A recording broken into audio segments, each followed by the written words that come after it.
H2K Infosys provides world-class online IT training, staffing, and software testing solutions to customers worldwide. H2K Infosys, how we are different from our competitors. 100% job-oriented training, hands-on project work, cloud test lab, resume preparation and review, mock interviews, robust syllabus, one-time fee and lifetime access to classes, access to recorded sessions of live classes. H2K Infosys has won the trust of thousands of students worldwide. For a free demo class, visit us at h2kinfosys.com.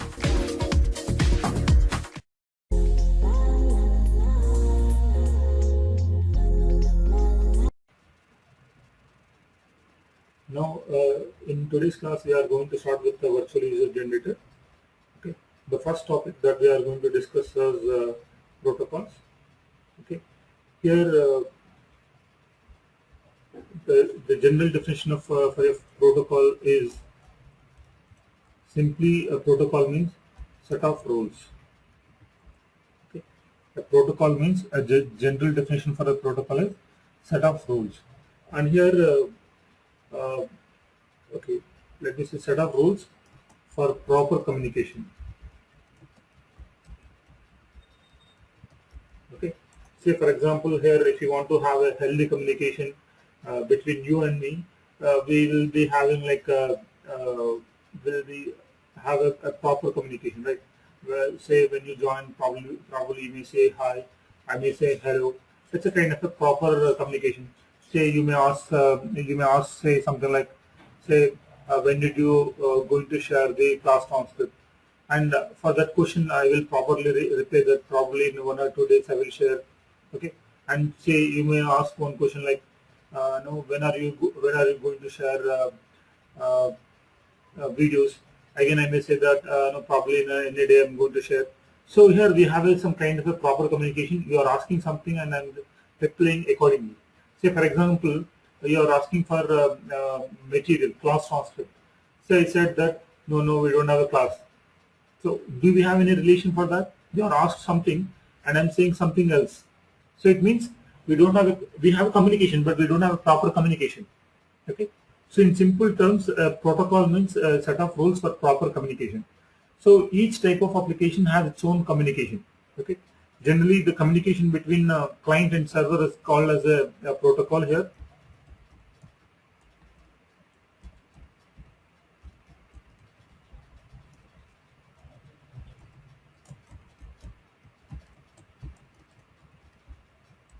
Okay.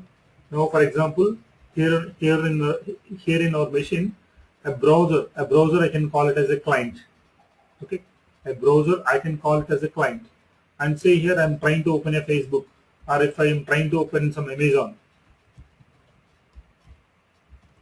Okay. Now here this browser, whatever the browser that we have here, is called as a client. And here I'm accessing Amazon, and if I search something here, basically server is responding, right? So here we have a proper communication from our browser to the server. Say here I'm searching for something here. Okay, if I enter something camera here and if I click on go, and here they are going to get the results based on the camera, right? Whatever here they have entered, it is showing the results accordingly here. It means our server is understood what exactly we are requesting. Okay, we requested that I want to results for camera. So server has responded accordingly. It means from this browser we have a proper communication with the Amazon server over here. Now here I am saying that client and server. So here in our case, when a browser is basically a client, and here Amazon server is the server. So we are requesting. Say the first request that we have done is, we wanted to open Amazon.com. So we send this request to the server over here. Okay, and server is accordingly replied. It understood this request, and it is been replied with the Amazon homepage.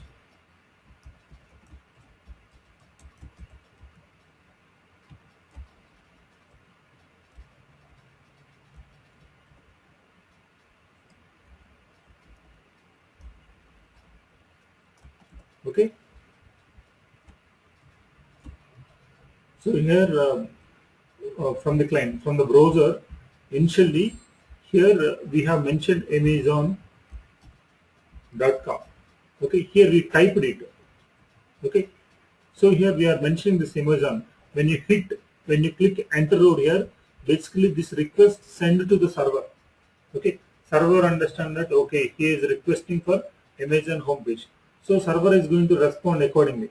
Now this is server is giving this particular page.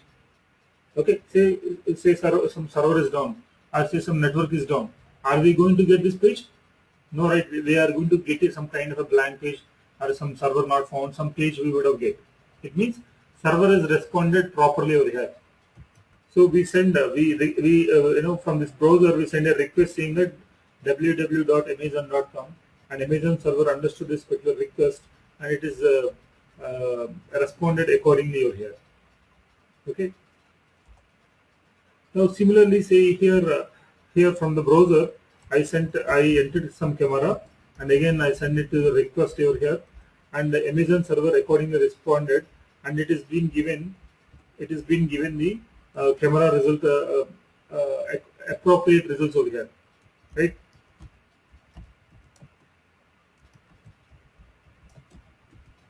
Okay, this Amazon server has been responded with appropriate results over here. So here, so this is called as a communication over here. Okay, 1 minute.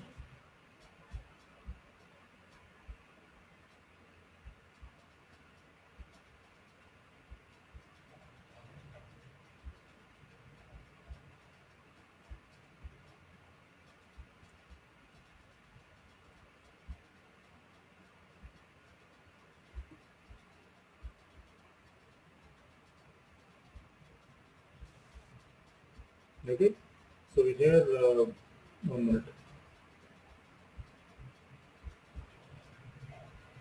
Okay, so from the browser we send this request and server is responded accordingly, and again from this browser we send something and it has been responded accordingly. So this is the proper communication between client and server, and here the client is nothing but our browser and server is Amazon.com. Basically this communication technically we call it as a HTTP communication or HTML communication, because here it is a web-based application. Because it is a web-based application, this communication is called as HTTP HTML communication. Okay, so in other words we call it as a HTTP HTML protocol. Okay, the communication, the set of rules that are applying between this browser and the server is HTTP HTML protocol. Now in a similar way, say for example, if you are working on SAP application, for basically SAP application there will be something called SAP GUI. SAP GUI would be installed on our machine. Okay, there will be something called SAP GUI which will be installed on our machine. Okay, our SAP Solution Manager, we will be having something called SAP Solution Manager. Okay, as part of SAP Solution Manager, SAP GUI will be installed, and this is nothing but this will acts like a client. This SAP GUI will act like a server client, and there will be some SAP related server, some hub will be there. Okay, again whatever you do in this SAP GUI, whatever the transactions, whatever you do in this SAP GUI, basically it depends on this SAP server. Okay, so basically again there will be some communication will happen between this SAP GUI to the SAP server. Okay, so this particular communication will be called as SAP GUI protocol. So like this based on the application type, you have a different protocols. So you have basically have a HTTP or HTML protocol. This is a widest protocol that we are going to use. Most of the times we do performance testing mainly for the web-based applications. Okay, because basically web-based applications will be used by a huge volume of users, right? Generally, a web application is going to be used by most number of people. That is where the performance testing is mandatory, and it is required to test the application. Okay, most of the times we use HTTP HTML protocol.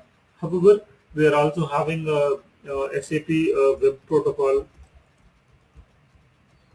It means there will be exclusive SAP web applications also there. Here I was talking about SAP GUI, right? Similarly, there is something called SAP Web. So if you are trying to find the performance of an SAP web application, you are going to use SAP Web Protocol. Okay, and similarly, SAP GUI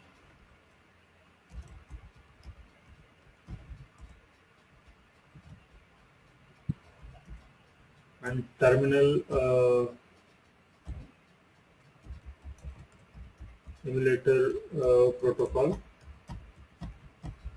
Again, this terminal emulator is mainly for the mainframe applications. Okay, and the Siebel protocol, Oracle again in Oracle 2-tier, 3-tier, and Oracle MCA. Based on the type of the version, I mean based on the version of the Oracle, will have a different protocols over here. Okay, so these are the different protocols that are available here in LoadRunner. I mean particularly in Virtual User Generator, these are the protocols available. Okay, so based on the type of application you are going to use, I mean based on the type of the application that you are going to work, you are going to choose the protocol over here. Okay, and here okay, let me show this what actually I'm talking about. Let me show over here. Now let me close this Virtual User Generator.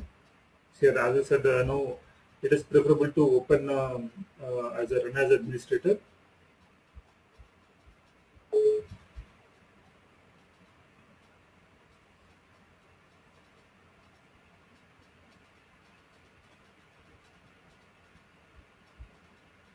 Here, actually, we are talking about different protocols that are available here in Virtual User Generator, and there is something called single protocol and multiple protocol.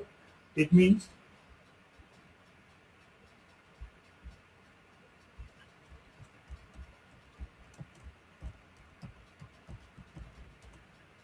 while creating a script, basically it is going to show some options like single protocol and multiple protocol.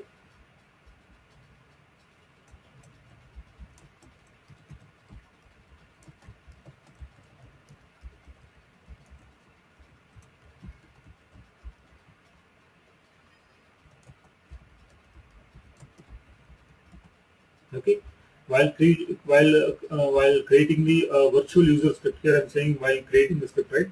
Basically here we technically call it as virtual user. The name of the script will be virtual user script. Okay, while creating the virtual user script, we then choose basically two options. One is single protocol. It means say your application is purely web application. Okay, see in that case you are going to use a single protocol. It means in this case you are going to select only one protocol. A multi protocol means say the application or the scenario that you are going to work, which is going to involve multiple type of application. Say for example, say you have a web application. Okay, you clicked on some link or you clicked on something, and which is opened as some mainframe application. Just assume, say you have a web application. You perform some operation in the web application. Say it is open. It opened some SAP application or it opened some mainframe application. And if you want to automate that particular scenario, okay, in that case you need to select this multi-protocol over here. While creating the script, you need to select the multiple protocol over here. Okay. See, so let me show what actually I'm talking about here. Now see here, if you want to create a new script, probably you can go to this file menu. You can say new script and solution. Again, the solution concept it has been newly introduced in 11.5. We'll probably will discuss about that. So as of now, new script. Now see here, it is showing a single protocol option, a multiple protocol option. Can you see here, single protocol and multiple protocol? And based on the type of the scenario that you are going to automate, I mean, based on the type of the performance scenario that you are going to create a script over here, you are going to select. Say if your scenario is going to interact with say SAP Web and some HTTP protocol. In that case, probably you can go to this multiple protocol and you are going to select the protocols that are required for the scenario. Say here what actually I'm talking about. Say Web HTTP HTML and say here you wanted to select here. As a selected web HTTP HTML protocol, there are some set of protocols has been disabled. It means those whatever the protocols that it has been disabled over here, those protocols are not compatible with this protocol that we have selected. Okay, so we have selected web HTTP HTML protocol, right? Now, as we have selected this, there are some set of protocols has been disabled. It means those protocols are not compatible with this protocol. Okay, see here, say here, I want to do kind of Oracle NCA. I mean Oracle NCA. It is basically it's for Oracle application. Even in Oracle also will have Oracle ERP applications. Okay, if you are planning to automate, if you are planning to find the performance of a Oracle ERP application, you are going to use Oracle NCA. Now see here I have selected Oracle NCA, and here web HTTP HTML protocol. Okay, say if your scenario is something like that, you can select multi-protocol over here. In general, we will come across only single protocol, and I'm just showing over here. Okay, now let me go to single protocol here, and here in our class, basically we are going to work on this web HTTP and HTML protocol. Okay, and probably you can even we can work on other protocols too. But as I said, most of the times we generally do a performance testing only for mainly for the web-based applications. Okay. Now we'll try to take a web HTTP HTML protocol here. Now you can give it some name over here. Let me say sample. Let me say create, and even you can mention the location where exactly you want to create the scripts here. Probably we'll try to create the scripts in C driver. In C drive, we'll try to create some folder here. View gen scripts. Okay. Now it is going to create a sample script, a sample virtual user generator script under C drive virtual user generator scripts. Okay. So this is about protocols, different protocols. It means based on the type of the application, we are going to choose the protocols.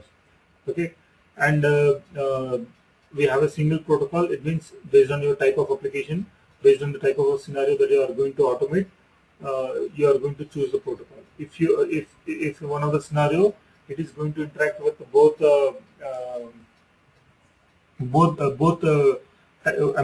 multiple type of applications like Oracle NCA and web application. In that case, probably you are going to select multiple protocol.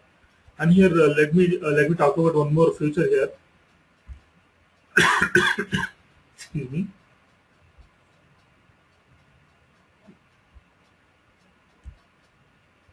Say for example, you have an application, and you will not be sure. What is the type of the protocol. I mean, what is the technology of the application that it is being built on. Say for example, say I'm your client. Say I gave one application to you, and say I'm asking you to automate, and I did not give any information for you. So you're not sure what is the type of application. You are not sure whether it is a Oracle ERP application, or you're not sure it's a SAP application. Say you don't know what is the type of the application. In that case, there is something called inspect protocol. There is an option like probably you can find somewhere render file. There should be actually searching, because this the 11.5 and the older version, this completely changed. It should be there. Yep, here there is an option called protocol advisor. Okay. By making use of this protocol advisor, you can conclude what is the type of the application. You can find out what is the type of the application that it has been. Okay. So here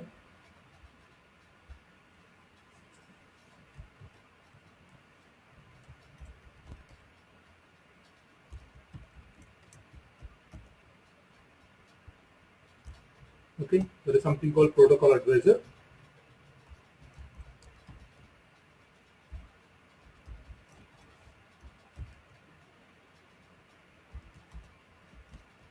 So this helps in helps in finding out the uh, type of protocol for an application. I mean, say we have an application and we will not be sure which type of protocol that we have to use. In that case, you can use this protocol advisor and you can decide what is the type of the protocol that you need to use. Okay, so this is available here under record menu, protocol advisor. In LoadRunner 11.5, and under record menu, protocol advisor. Okay, so generally you can find the information from the developers, but however, if you don't have any other resources, okay, in that case probably you can use a protocol advisor to find out what is the type of the protocol that we have to use. Okay, now here let me move on here. Actions. Here actions means, see here, if you close the F3 here, we have created a script called sample here. If you close the F3 here, we have created a script name is called a sample. By default, if you close the F3 here, there is something called actions and some extra files. Mainly, if you close the F3 here, actions and some extra files. Okay, so here some runtime settings, parameters, some replay.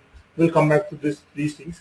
But first of all, if you look at here, by default, a LoadRunner script, a LoadRunner or virtual user script is going to contain 3 actions over here. By default, whenever you create a script over here, whenever you create a script here in the LoadRunner, it is going to contain 3 actions.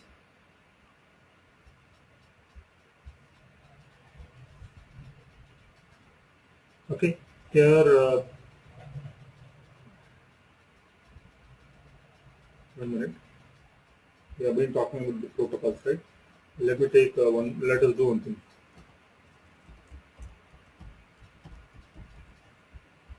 Let me take a new sheet for this.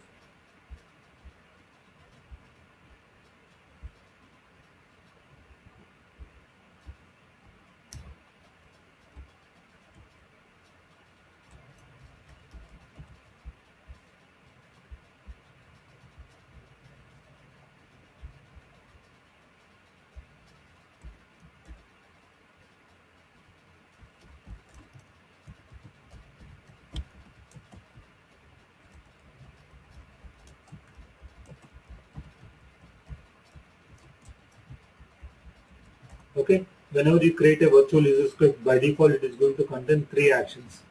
Okay, by default it is going to contain 3 actions. One is vuser underscore init. Second one is action, and third one is vuser underscore end. Okay.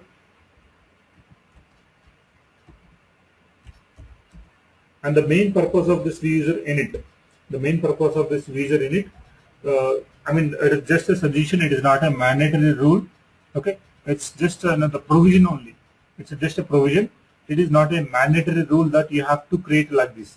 Okay, basically by default, a virtual user script is going to contain by default 3 actions. Okay, before that, I know. Let me let you know what is meant by action. Okay, do you know what is meant by actions? Action. What is meant by action? First of all, let us try to understand what is meant by an action. Yep. No, probably if you know QTP, or if you know, okay, fine. Is anyone here who don't know QTP here? Is there anyone here who don't know QTP? Yep, fine, it's okay. Here, no, forget about that.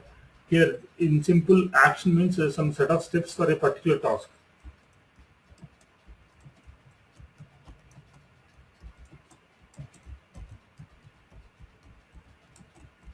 And for those people who know QTP, in QTP we will be having actions, right? Here also the same thing. Here also whatever you have here also the same concept. Whatever you have in QTP, you have some kind of actions concept, right? It's also here also the similar concept. Okay, but by default, when you create a virtual user script, here we are going to have three actions, whereas in QTP it is going to contain only one action by default. Okay, and here for each action has its own purpose over here, and it's just a provision. It is not a mandatory rule. Okay, and here one of the example for this action is something like, say here, let me do one thing.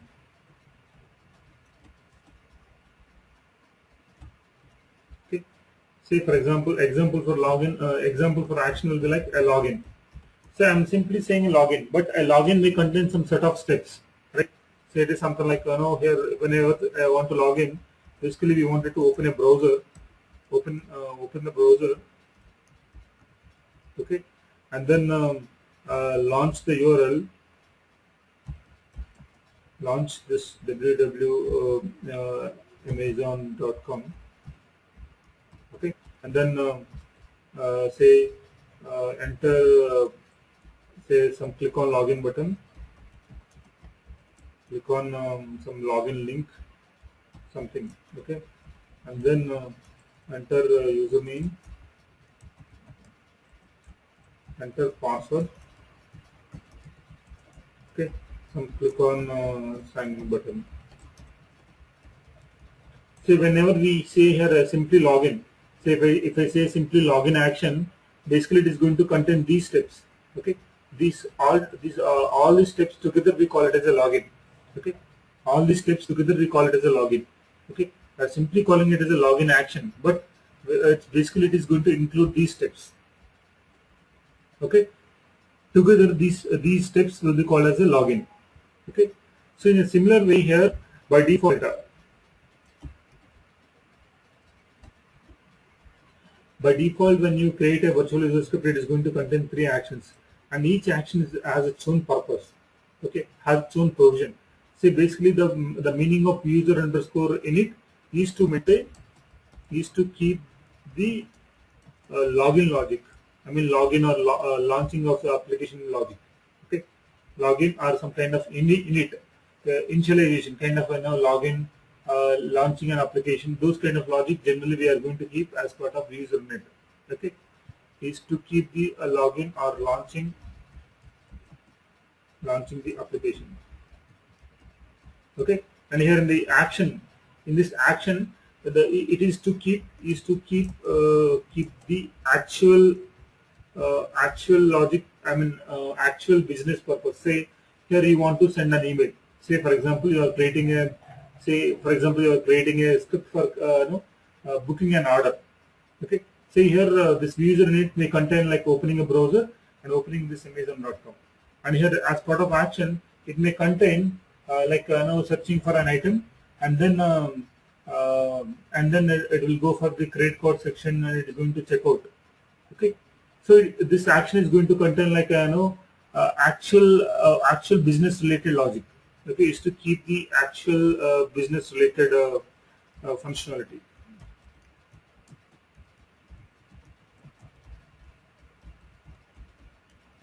And the user underscore init is to keep logout or closing application related part. Okay, and as I said, it's just a provision. You can have a customization, and you don't need to follow these things. Mainly the purpose is something like this. User init means here you are going to keep a kind of launching and login, and action means actual business related logic. User underscore end, here it is to keep the logout or closing application. And moreover, you can rename this action name. You can rename this action name, and moreover you can add some more actions apart from these actions. User init action and user end. You can create your own actions if you require.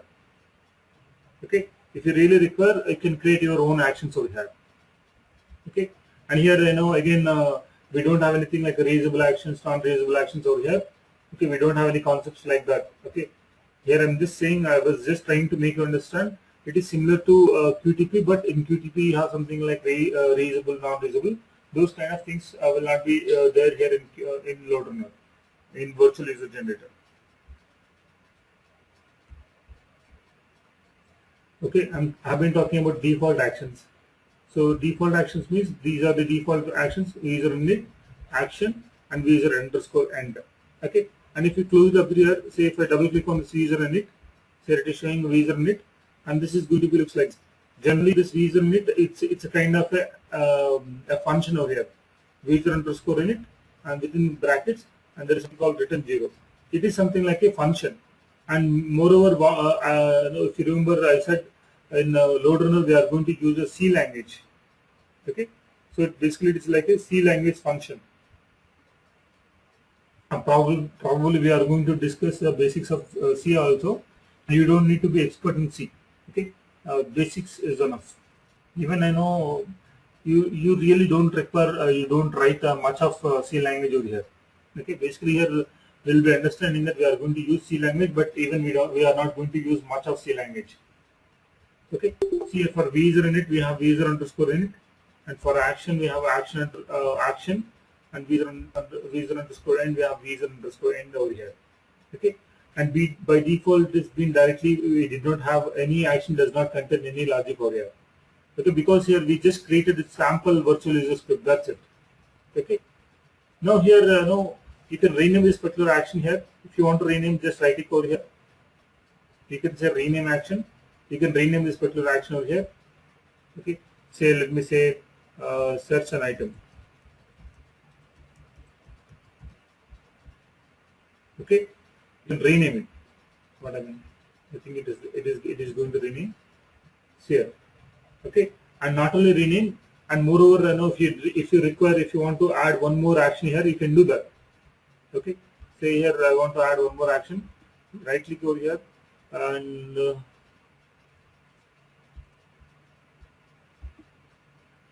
here under right click on the actions, and you can say that create new action. And here there is something called import action. It means import action means it is something you can copy and paste over here. Basically, you cannot make use of the existing action, as I said earlier. Here in LoadRunner, we don't have a concept like reusable action, non-reusable action. If you want to make use of one action which is already created, probably you can use this import action here. Okay. So, however, if you want to create a new action, just right click on this actions, and there is something called create new action, and here you can give the action name. Let me say enter card details.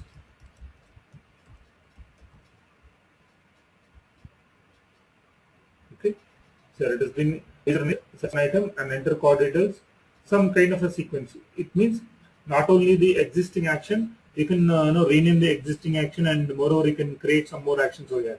If you want to create a new action, right click on this actions. There will be create new action, or probably if you go to this design, there will be something like action create new action. Okay, say here if you want to create a new action,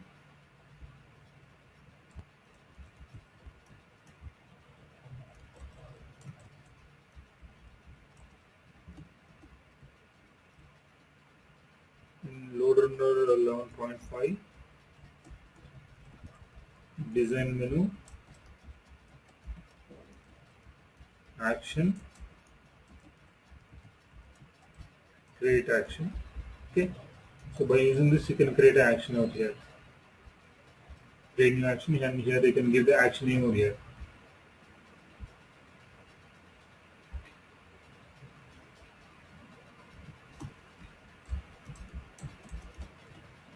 Okay, now we go here, default actions and create new actions. Yep. Now we'll continue with this recordings. We have been trying to understand these protocols and actions. Okay, now we'll try to continue with this recording. So here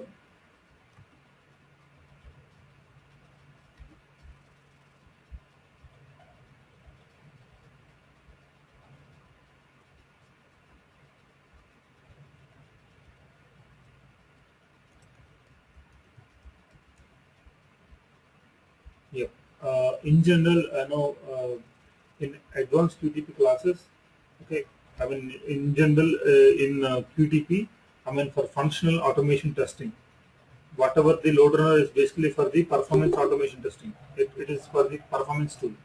Okay. However, generally this one, in QTP, basically recording is not preferable. Okay, in QTP, recording is not preferable. In real time, basically a QTP automation tester will not use recording. Okay, in QTP, recording is not preferable, which is not in real time. Generally, we are not going to use a recording option in QTP. Whereas in LoadRunner, we have to use the recording. Otherwise, it will be hard to develop the scripts. Okay, here in LoadRunner,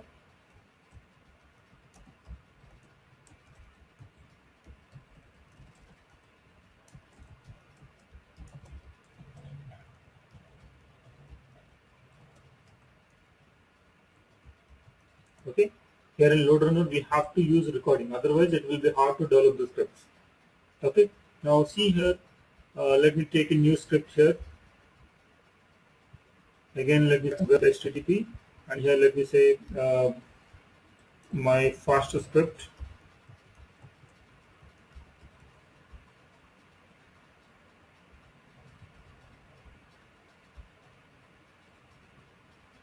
Now here, let me close all these things which are related to the previous one. Sorry. And if you close it up here, you can open multiple scripts at a time here in LoadRunner. Okay. Whereas on QTP, we cannot open multiple scripts at a time. However, here currently we are going to work on with my first script. Okay. Again, by default, it is showing this user init, action, and user end. Okay.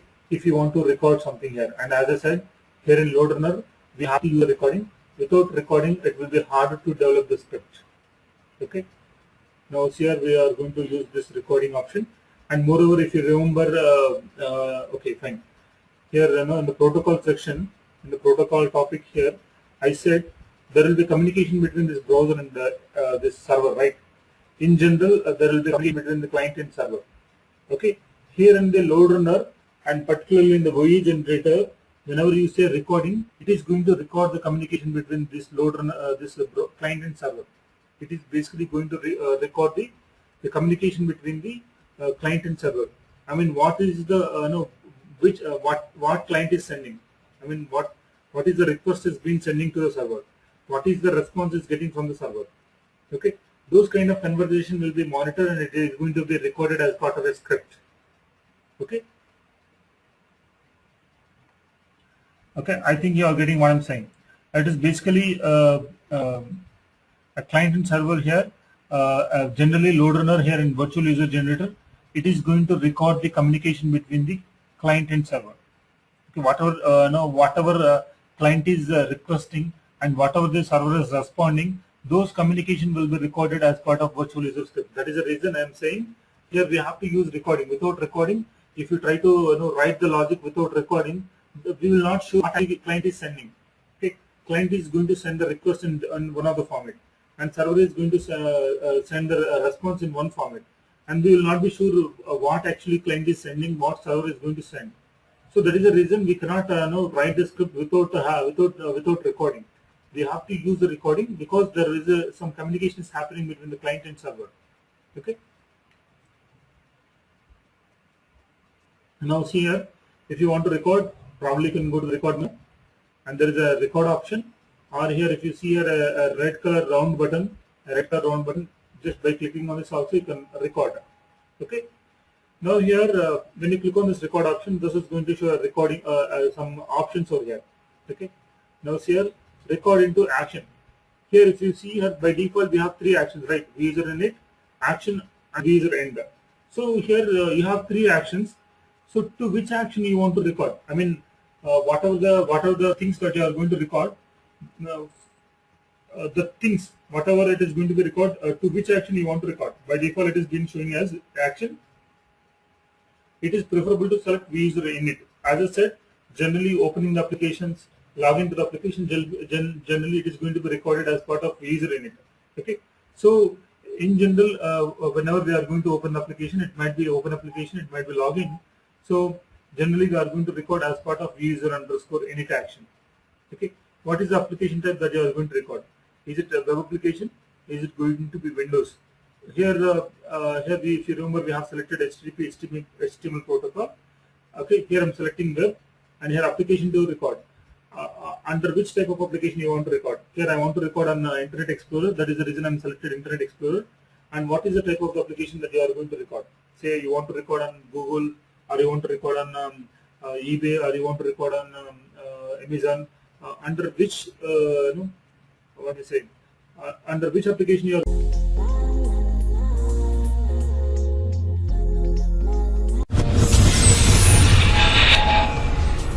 H2K Infosys provides world-class online IT training, staffing, and software testing solutions to customers worldwide. H2K Infosys, how we are different from our competitors.